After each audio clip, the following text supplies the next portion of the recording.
Welcome back to part 4 of this 4-part mini-series. This part, we are going to be talking about common mistakes, but more importantly, guys, I really would like to go back to part 1 and kind of recap on exactly what we've been talking about through this entire 4-part series. The reason why, the big umbrella kind of what the conversation is, we are here to give you what you should be doing through this tough time right now during this coronavirus, and we're trying to set up the foundation. We're trying to get you to read the blueprint correctly on how to create success in this kind of a really weird kind of lull and kind of gray time, and how you shouldn't be feeling that way, you guys. Like we've talked about this time and time again of having that fixed mindset versus that growth mindset, and how you can't live in that dark cloud because it's not going to do anything for you. Sitting and living on the couch, not working, not trying to go outside for walks and be 1% better every single day is going to have detrimental effects when this whole thing does blow over, and you're going to go back into it kind of in the lull. You're going to have to find your routines again. You're going to be overly tired. You're going to be sitting around doing the things you shouldn't be doing and kind of getting off your own routine. This isn't the time for that. This is the time to stick to that routine. If not, like we're talking about through this 4-part mini-series, how to become better every single day so that when you do come out of this thing, you are so much ahead of the crowd that you don't run with anymore. Guys, the very first part, we talked about how to make the most of this negative situation. Like I just talked about, guys, that's the abundance over the scarcity mindset. That's the fixed and the growth mindset. Those are all the great and wonderful things that you should be thinking about and thanking and being humble enough to put your 2 feet on the ground every single day and not looking at this in a negative light, looking at more of a positive light. And that goes for each and every day once this whole thing blows over, once we get out of kind of this shitstorm that we're in right now, guys. In part 2, we talked about something that's very near and dear to both of our hearts, is how to stay active during this time. A lot of people are taking this to sit down and not do a whole lot. Hey, you know what? That's great. I love my Netflix and chill. I know I like to sit down and have some cookies, have some ice cream, do my thing. That's fine. We're not saying you can't do that. But what you need to be doing is setting a step goal. If it's 3,000 this day, make it 4,000 next week and 5,000 week after. Next thing you know, you guys, you're starting these wonderful habits that will be with you for the next weeks, months, and even years. And that is what we're trying to get you in all these parts of this 4-part mini-series.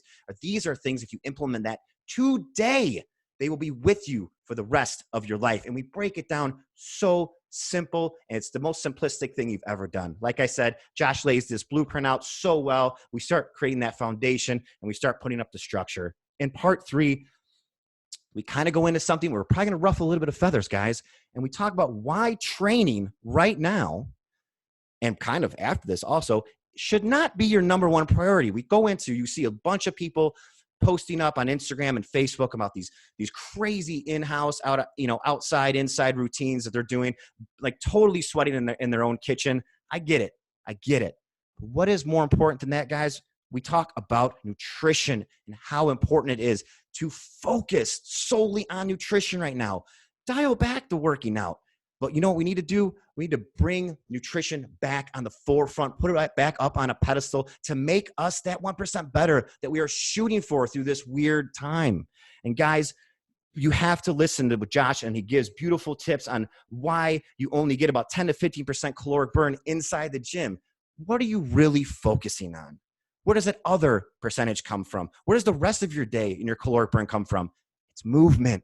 It's the movement that you need to keep doing throughout the days, the next couple of the weeks. Hell, it could be even a month. And guys, coming on to part 4, this is a great part. Josh really enjoys this part we're about to talk about now, are the common mistakes that you are probably doing right now, will do, and may continue to do this until this corona is over.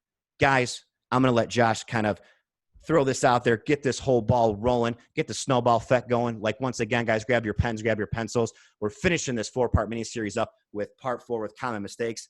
Josh Pierce, what's up? What's up, my man? You nailed it, my friend. There's so much that we talked about, so much that we covered, and we're going to tie it off here with the common mistakes, but want to dive in and give you the first mistake right here. Most importantly, it's so easy to come into this situation with all that's going on with Corona and see it as an opportunity to kind of sit back and enjoy this newfound free time and really take it easy and let your priorities slip and sleep in a little bit, like do all these things. Huge mistakes that you can avoid. If you don't want to wake up in 90 days after this all passes and be like, oh shit, what just happened? I gained the the COVID-19 or whatever the hell you know, like you don't want to look back and think that. So there are things you can do. There are things you can avoid. And we're going to talk about those mistakes. Like I said, the number one thing right here is going to be going about this situation with no structure. You struggle on weekends as opposed to weekdays because you lack structure on the weekends. You don't have the same structure that you have in your Monday through Friday, the work schedule, taking the kids to school, your workouts are scheduled, all of that. You don't have that on the weekends. And that's why you struggle there. The key to mastering those weekends is to transplant some of that structure from your weekdays into the weekends. Just like this with the COVID situation. Transplant some of that structure from your normal life into your daily life. It's that simple, guys. It's harder to stick with it because it's easy to say, oh, I have to work until 5, or I have to be at work at 7:30, or whatever it is. It's easy to say, to turn down temptation because you have that structure. It's going to be harder, but you can get out in front of those obstacles. You can get out in front of that friction by setting parameters, setting boundaries for yourself and maintaining integrity in them. And this is where I say, transplant that structure from your normal everyday life, transplant it into your situation right now, and try to keep, things like meal times consistent, sleeping schedule consistent. And we're going to get into that in a little bit, but that is the number one mistake that you can make, I feel, is just going about this situation without structure. And if you do that, as you probably found in the last 10 days, the first 10 days of this work from home nonsense and all of that, that going about it without structure was kind of fun at first. It's like, wow, school's out for the summer kind of thing. Like after Totally. a few, wow, this is kind of getting old. I feel like a piece of shit. I'm not really doing much.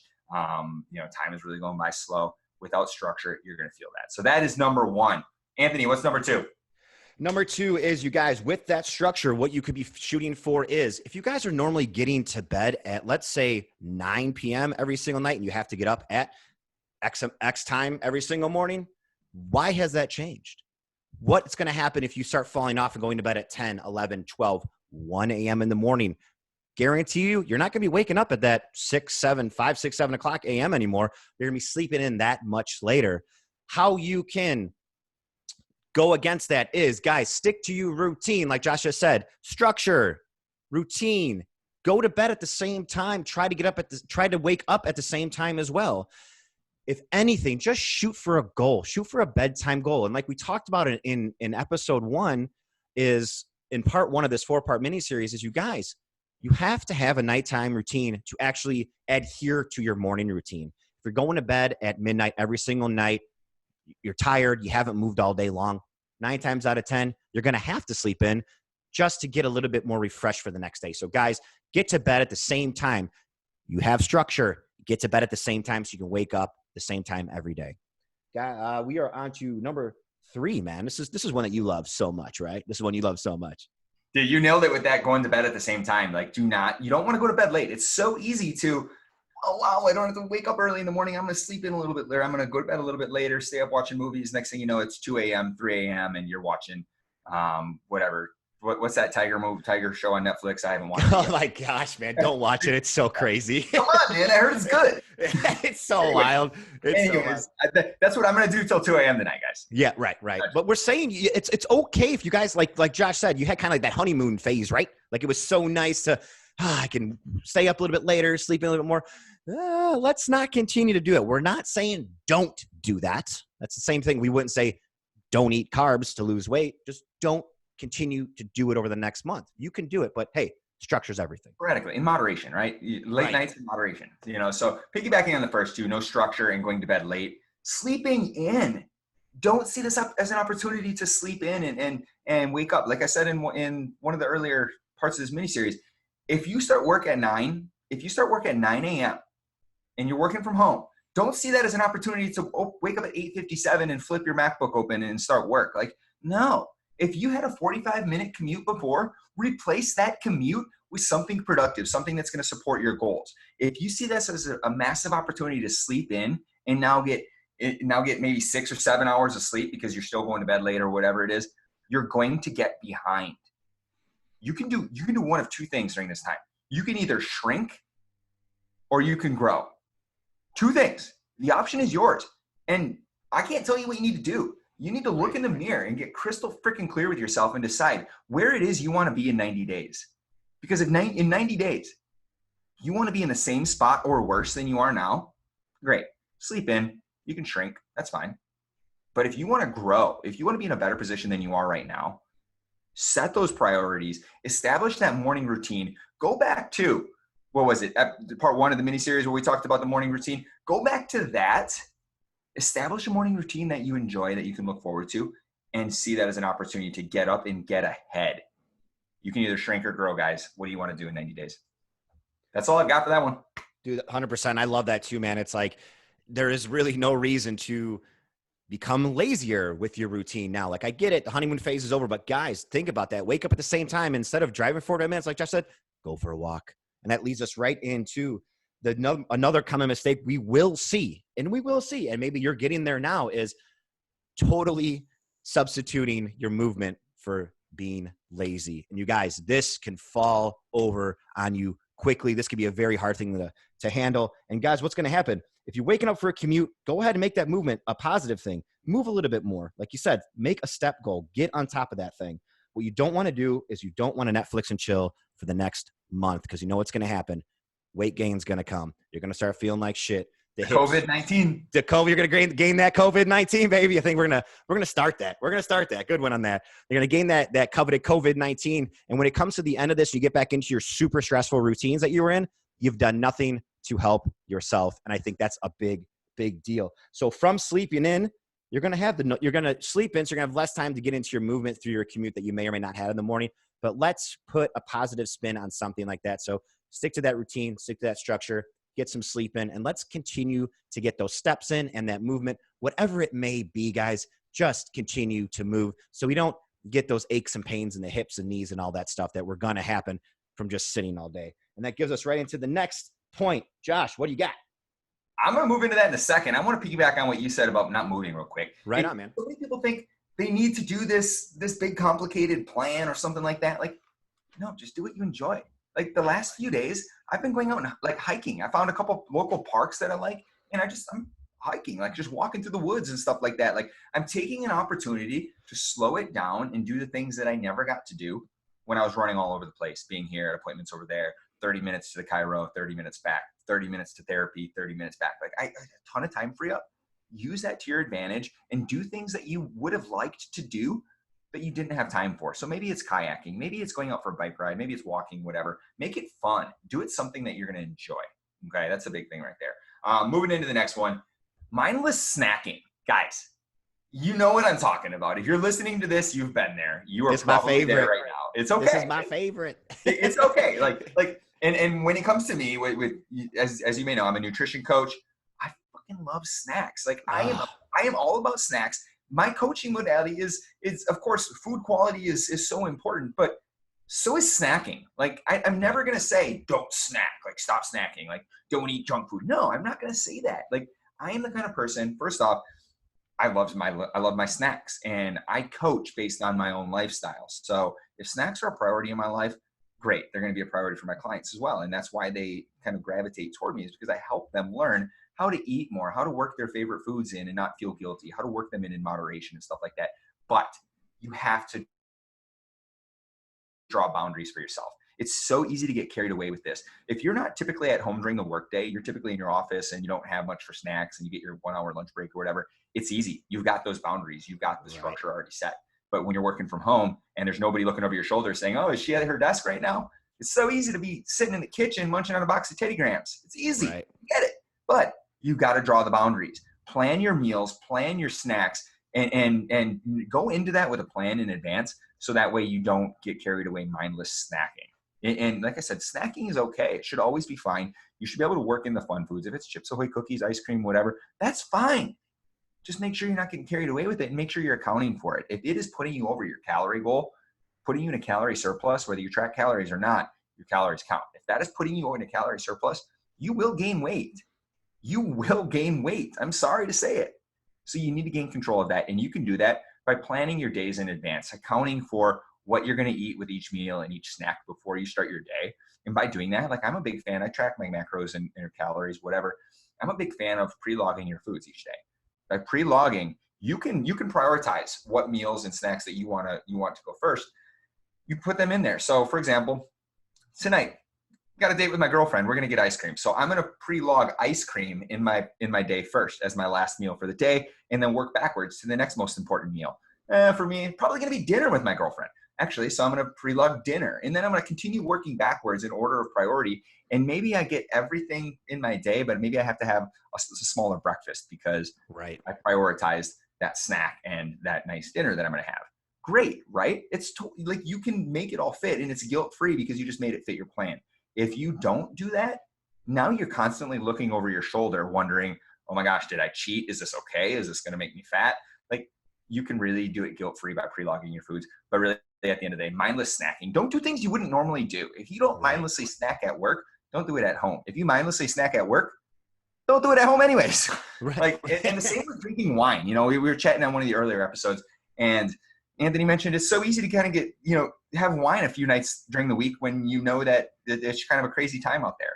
If you wouldn't normally do that, don't do it now, because you will see an effect. If you're getting extra calories from that mindless wine drinking, you're going to deal with it. You're going to have to pay for it. So that's all I've got for you there. Just if you're going to snack, go about it with structure. Plan for it, account for it, make it fit your plan. Mindlessly snacking, reaching in the box, whatever, that's going to get you in some trouble. I feel like it's so taboo too, though. Like a lot of people are like, you can't snack. And it's like, nah, you're dumb. You can. Like, you can definitely snack, because there's no way I'm giving up my snacks, Josh. There's no way. And I would never ask my clients to too. It's kind of like those non-negotiables, like, dude, I love cookies. I don't know what to tell you. I don't know where I got it from. No one in my family was like that. Dude, I see cookies, I literally attack cookies. But I have to know to either A, kind of only get those on certain days or not have them in the house. But when I do have them, I have to, pull the reins back a little bit and kind of don't just mindlessly smash Girl Scout cookies. Because come on, who can't sit down and just destroy a box of Girl Scout cookies? They're making them so much smaller these days anyway. You can just pop like 2 in your mouth at once. You know what I'm saying? Yeah, and there's I want to piggyback on that real quick about the snacking. A couple things you can do to avoid the mindless snacking. Like I said, pre-logging, planning and accounting for your day. Don't do things you normally wouldn't do. But also, limit the options that you have in the house. Now, I know a lot of you guys that are listening are the kind of people who like all or nothing mindset. And I'm very much the same, where you think, oh my gosh, I can't have cookies in the house because I'll eat them all at once. Okay, well, you certainly can't have 3, 4, 5 boxes of cookies because they'll all be gone too. But it's important, if you always treat that as taboo, if you treat those snacks as taboo and never have the cookies in the house, it's always going to be taboo. You're always going to see them that way. You're always going to be terrified of the damn cookies. If you lean into it and embrace it and get good at it, face it and own it, now you're getting yourself an opportunity to get good and take control of the cookies rather than letting the cookies control you. So keeping some snacks in the house, I think, is important for improving that situation and getting better, but also limiting the options you have in the house so that it's not all or nothing, limiting so you don't have excessive options. Maybe you have a couple or maybe one option. So go ahead. And that's what I love so much about how you constantly tell your clients, and they constantly repeat it too on your Facebook page as well, is pre-log all your foods, so you know that you're giving yourself those 2, 3, 4 cookies that you desperately need that night or desperately want. And that's totally fucking fine, because guess what? You pre-logged it so you can afford to eat it. And that's better than 7, 8 o'clock at night being like, dude, I really want those cookies now, but I don't have any calories left. And you do count your calories and you're like, fuck it, I'll just make it up tomorrow. Don't have that mindset about the things. And that's the thing too, is I love how you said, if you keep looking at it as taboo, it will completely be taboo going forward until it gets fixed.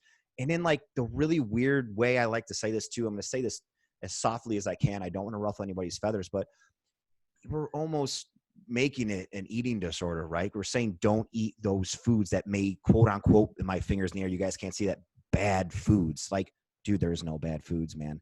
Just control your eating. Don't mindlessly snack. You know what I'm saying? Like, we have to do that stuff. I got one more thing to say about that. Yeah. Go right ahead. With the snacks, it's kind of like you mentioned about pre-logging, and then you can go back and it's guilt-free. You don't have to look over your shoulder. With that, it's kind of like finances. Like if you spend money on, if your thing is clothes, you like to go clothes shopping. And I'm saying that because a lot of the women I work with, a lot of people I work with are women, and they love clothes shopping. You love clothes shopping, but you don't allot yourself money to spend on clothes. But then you have like that breaking point where you just go do it. And what happens? You feel guilty. You get that buyer's remorse, right? Yeah. But if you're more organized with your finances and you actually allot yourself, you pay yourself, say, 10% to spend on 10% of your earnings to spend on whatever you want to treat yourself, like your self-care fund kind of thing.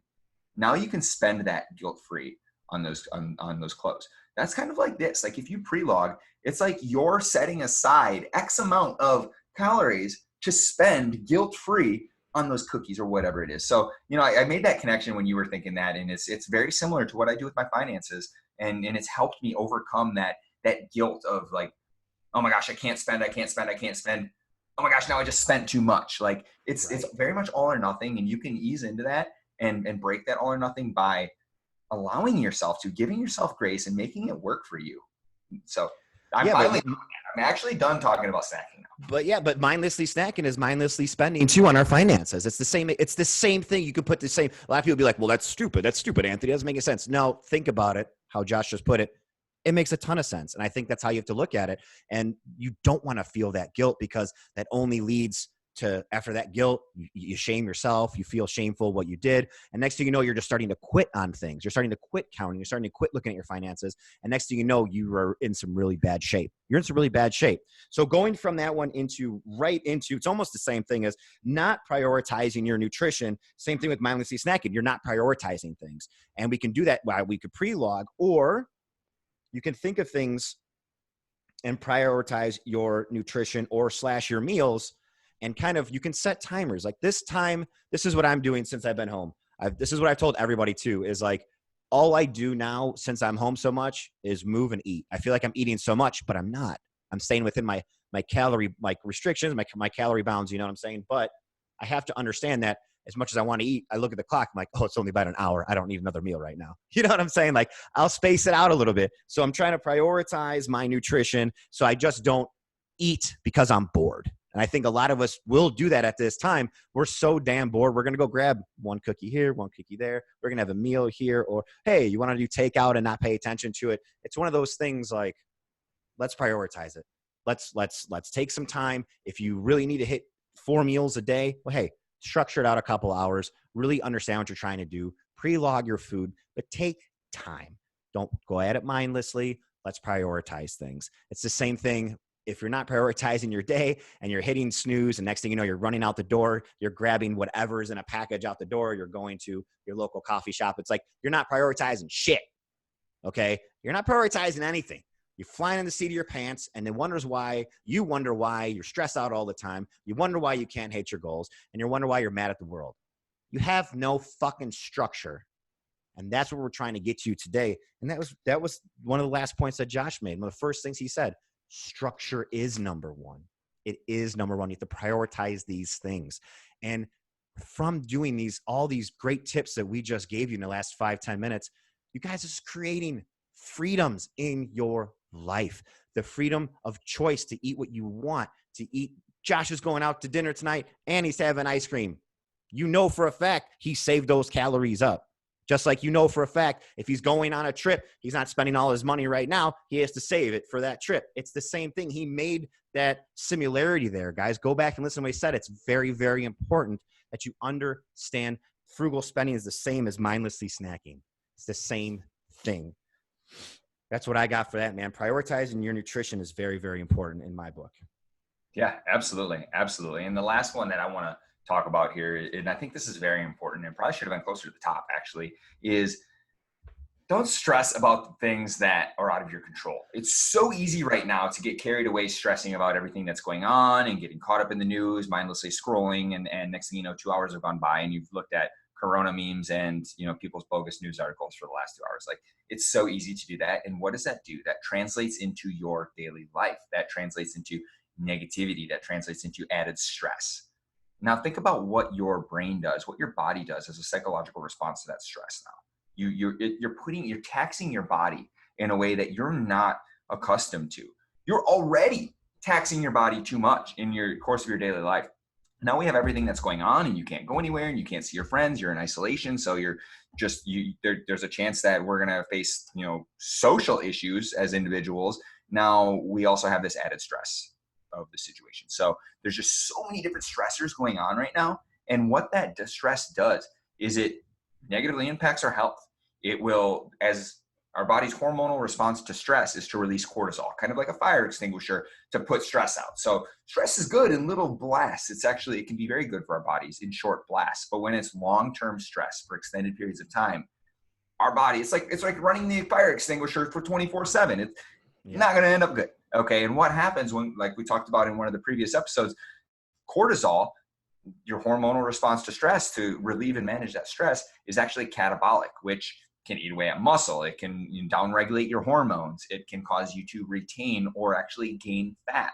So you can actually make yourself better right now stressing about the situation. You want to gain weight because you're stressing too much?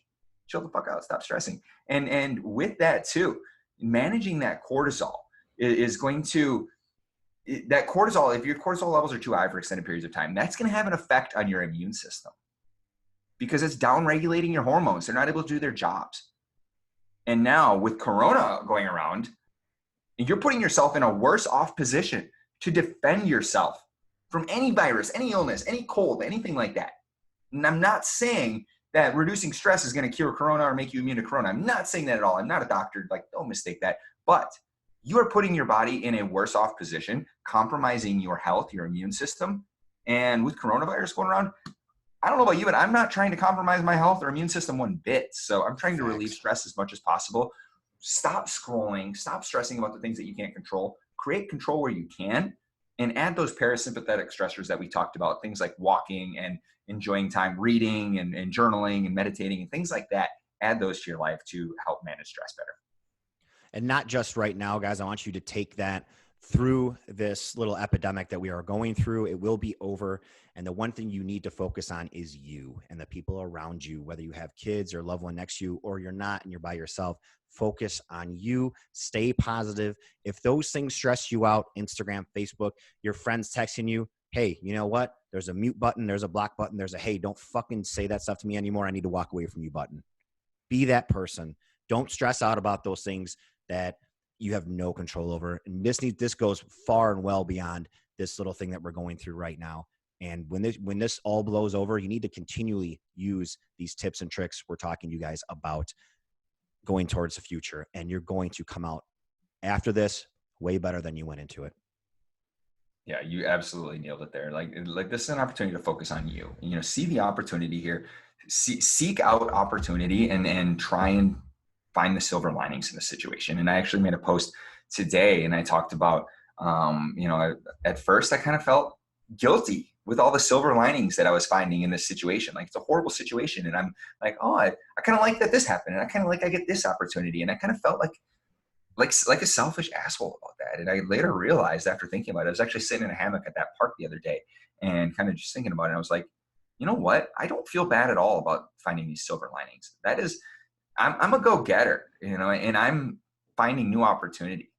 And that's huge. That's a winning mindset. That's a growth mindset, seeking out opportunity in the worst situation. So that's something that I've done as I continue to prioritize myself and manage stress, finding new ways to manage stress that I wasn't able to, that I didn't prioritize before, like getting outside, involving nature, involving more meditation, peace type stuff. That's going to help work on my mind as much as it is my body. So those are some of the things that I'm doing to really manage that. To wrap this thing up though, guys, we just talked about so much information. If you like the episodes, what I want you to do, there's 4 episodes here. First off, go back and listen to the other 3 parts of the mini-series if you haven't already. There are 3 parts. As Anthony mentioned on at the beginning of the episode, we talked about how to maximize your time during Corona situation in the first one. And the second one, we talked about how to maximize your movement during the Corona situation. And in the third one, we talked about nutrition and why your workouts actually shouldn't be your number 1 priority. Of course, this one is common mistakes during Corona. So make sure you go back and listen to those first 3. And if you liked the episodes, what I want you to do is screenshot and share your favorite part. Which of these 4 parts was your favorite? Screenshot and share that one to your social media page, because we need to get the word out. There are so many people out there struggling with all of the Corona stuff, with stress and structure and all of that, that you have an opportunity to help your friends. Right now, you can help your friends by screenshotting and sharing this episode or your favorite episode with your social media so they can see it. They can come in, take these tidbits and apply it to their daily lives. And just like that, we're creating a better society. Just like that, by helping others and being, I guess, more giving. So do that. Also, to really wrap it up, we've talked about a lot here, and even more important than you taking the time to just listen through all of these 4 parts here is your speed of implementation, the speed at which you go back and put this stuff into action. Most people are going to take this information and literally do nothing with it. They're going to store it in the back of their mind, and before long, it's lost. In 3 months, 6 months, a year, they're going to be in the same exact position they're in today. Maybe even more confused because of information overload and all the crap they're taking in. That's what most people do. That's not what everyone does. Some people are action takers. They put this into action right away, knowing that time is their most sacred resource. Those are the people right there that are going to get results today while changing their lives forever. So if you're good at taking information and applying it to your own, then you should have all the resources you need right here to make massive progress during this difficult time. But if you're not, hey, we don't blame you. This stuff isn't easy. That's why you need to hop onto a coaching call with either Anthony or I, and we're going to help you apply it directly. Now, if you're affected financially by Corona, don't let that stop you from getting the help you need. We're both offering half off the first month of coaching when you DM either of us Corona to schedule your discovery call today, okay? So DM either of us, DM us Corona, and we will schedule a discovery call. We will get on there and we will talk about how you can apply this today, point you in the right direction. And if you're a fit to join either of our teams, you get half off your first month of coaching to lighten the load from all of the Corona stuff that's going on, okay? So don't let that affect you from getting the help you need today. Man, that was beautifully, beautifully said. Thank you so much for doing that, Josh. And guys, I want to say thank you for both of these communities coming together today to listen and give your time and energy to this mini series that Josh and myself had just put on. It is more humbling that we even can do these types of things and have you guys listen to us and give your time and energy, because we cannot get that time back. It is the most precious thing in this world that we cannot get back. I would like to ask you a huge favor, and please go subscribe to the Everyday Growth podcast and the Fit to Be Fierce podcast with Josh Pierce. Go check out Josh Pierce private Facebook group. He'll put you in there. He'll lead you on the right track. He's helped tons and tons of people. I 100% back up, vouch everything that this man is doing in this space through nutrition and fitness. And guys, please, like Josh said, screenshot your favorite part, share it to your story so we can show you some love right back. I want to say thank you once again to all of you, and you guys go back, listen to this podcast, please subscribe. I want to say the last couple of episodes has been a wonderful, wonderful conversation. I want to say, dude, let's do this again. Thank you for collabing and bringing these two beautiful podcasts together, man. This has been an awesome conversation. Thank you so much for the great conversation. Everybody who's listening right now, first off, I fucking love you. I love every single one of you. I may not know you personally. Maybe we've connected online. Maybe you're a client of mine or Anthony's, whatever. I love you. You took the time to listen. That's awesome. That shows that you're committed to yourself. That shows you're committed to growth. That is so important right now more than ever. That says a lot about you, that you are the kind of people that I want to surround myself with. So thank you so much for listening. Like he has said, you join the Fit to Be Fierce Facebook group. If it's trash and you don't like it and we're not your kind of people, okay, you can leave. We don't even know. I don't even get a notification when you leave. It's like, I don't care. No hard feelings, whatever. But check it out. Like there are so many people in that group. There are 600 people in the group right now. And it is just massive when it comes to impact. People are sharing their plans, their at-home workouts, their nutrition plans, their meal prep, their food ideas, calorie and macro tracking hacks. They're literally sharing it all. And right now we have come together more than ever to band together as a community to work together towards this common goal of happiness and just becoming better people amid this crisis that's going on in the world. So again, thank you so much for listening. We appreciate it, and take care of yourself. Let us know. Let either Anthony or I know if you have any questions. Shoot us a DM. We both respond to every single message that is sent our way. Send us a DM, Instagram, Facebook, email, comment on the podcast, whatever it is. I want to know your thoughts. I want to know what questions you have. I want to know how I can help you today. That's all I've got. Thanks, brother, for your time. You guys, communities, peace and love. We'll talk to you next time.